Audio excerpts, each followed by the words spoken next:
केंद्र सरकार अगस्त के पहले हफ्ते में प्रधानमंत्री किसान सम्मान निधि योजना की 20वीं किस्त किसानों के खाते में भेजेगी। अगर आप किसान हैं या आपके परिवार में कोई इस योजना का लाभ लेता है तो ये वीडियो आपके लिए बहुत जरूरी है। तो चलिए बिना देर किए समझते हैं कि इस बार क्या खास है, कब आएगी किस्त और इसे पाने के लिए आपको क्या करना होगा। चलिए शुरू करते हैं। नमस्कार, मोहताबिश हुसैन, आप देख रहे हैं एनडीटीवी। सबसे पहले थोड़ा इस योजना के बारे में जान लेते हैं। पीएम किसान सम्मान निधि योजना की शुरुआत 2019 में की गई थी। इसके तहत सरकार हर साल किसानों को 6,000 रुपए देती है, जो 2,000 रुपए की 3 किस्तों में सीधे उनके बैंक खाते में दिए जाते हैं। अब 19 किस्तों के जरिए अब तक सरकार ने करीब 3.5 लाख करोड़ रुपए से ज्यादा किसानों को दिए हैं और अब बारी है 20वीं किस्त की, जिसका इंतजार लाखों किसान कर रहे हैं और काफी वक्त से इसका इंतजार किया जा रहा है। अच्छी खबर यह है कि अगस्त के पहले हफ्ते में 2 अगस्त को प्रधानमंत्री नरेंद्र मोदी उत्तर प्रदेश के वाराणसी से इस 20वीं किस्त को जारी करेंगे। इस बार करीब 9.7 करोड़ किसानों के खाते में 20,500 करोड़ रुपए ट्रांसफर किए जाएंगे और ये पैसे डायरेक्ट बेनिफिट ट्रांसफर यानी डीबीटी के जरिए सीधे किसानों के बैंक खाते में आएंगे। लेकिन ध्यान रहे कि ये पैसा सिर्फ उन किसानों को मिलेगा जिन्होंने कुछ जरूरी शर्तें पूरी की हैं। क्या हैं ये शर्तें और किन बातों का आपको ध्यान रखना है, ये भी आपको बताते हैं। अब सवाल ये है कि आपको ये 2,000 रुपए की किस्त पाने के लिए क्या करना होगा। तो चलिए इसे भी समझते हैं। केवाईसी इसके लिए बहुत ज़रूरी है। ई केवाईसी अगर आपने नहीं की है तो उसको आप ज़रूर करवा लीजिए। आपने अभी तक ई केवाईसी नहीं की है तो आपकी किस्त अटक सकती है। सरकार ने साफ कह दिया है कि बिना ई केवाईसी के पैसा नहीं आएगा। अब आप सोच रहे होंगे कि ये ई केवाईसी कैसे होगी, तो इसको भी आपको बताते हैं। इसके 2 दरअसल तरीके हैं जो काफ़ी आसान हैं, जिससे आप अपनी ई केवाईसी करा सकते हैं।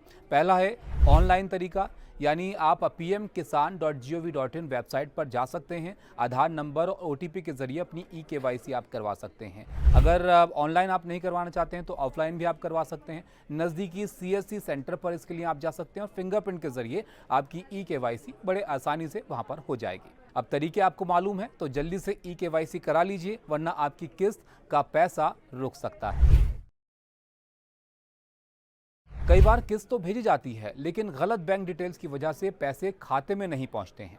जैसे अगर आपका आईएफएससी कोड गलत है, बैंक अकाउंट बंद है या फिर अकाउंट आधार से लिंक नहीं है तो ट्रांसफर फेल हो सकता है। इसलिए अपनी बैंक डिटेल्स को पीएम किसान पोर्टल या फिर बैंक में जाकर एक बार चेक जरूर कर लीजिए, जब तक ये किस्त आने में थोड़ा वक्त है।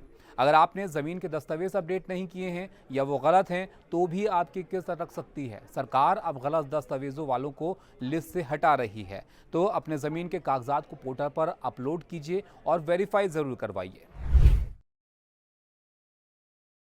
अब सिर्फ पीएम किसान पोर्टल पर रजिस्ट्रेशन ही इसके लिए काफ़ी नहीं है। आपको अपने राज्य की फार्मर रजिस्ट्री में भी नाम दर्ज करवाना होगा। इसके लिए अपने राज्य के कृषि पोर्टल का इस्तेमाल कीजिए और वहां पर यह काम आप करवा सकते हैं।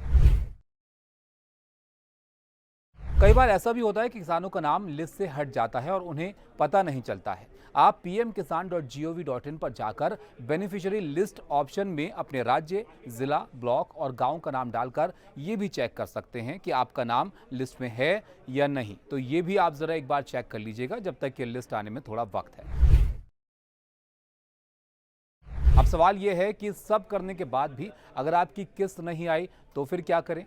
वैसे इसकी संभावना कम ही है, लेकिन फिर भी अगर ऐसा होता है किसी वजह से आपकी किस्त नहीं आई तो परेशान होने की ज़रूरत नहीं है। आप pmkisan.ict@gov.in पर ईमेल कर सकते हैं या फिर हेल्पलाइन नंबर 011-233-81092 पर कॉल करके अपनी शिकायत आप दर्ज करा सकते हैं। ये हेल्पलाइन नंबर जो है ये 24 घंटे उपलब्ध रहता है। किसी भी वक्त आप अपनी शिकायत यहाँ पर कर सकते हैं। अगर आप चाहते हैं कि 2 अगस्त को आपके खाते में 2,000 रुपये आएँ तो अभी से ई केवाईसी, बैंक डिटेल्स, जमीन के दस्तावेज और फार्मर रजिस्ट्री चेक कर लीजिए। थोड़ी सी सावधानी आपको इस योजना का पूरा फायदा दिलाएगी।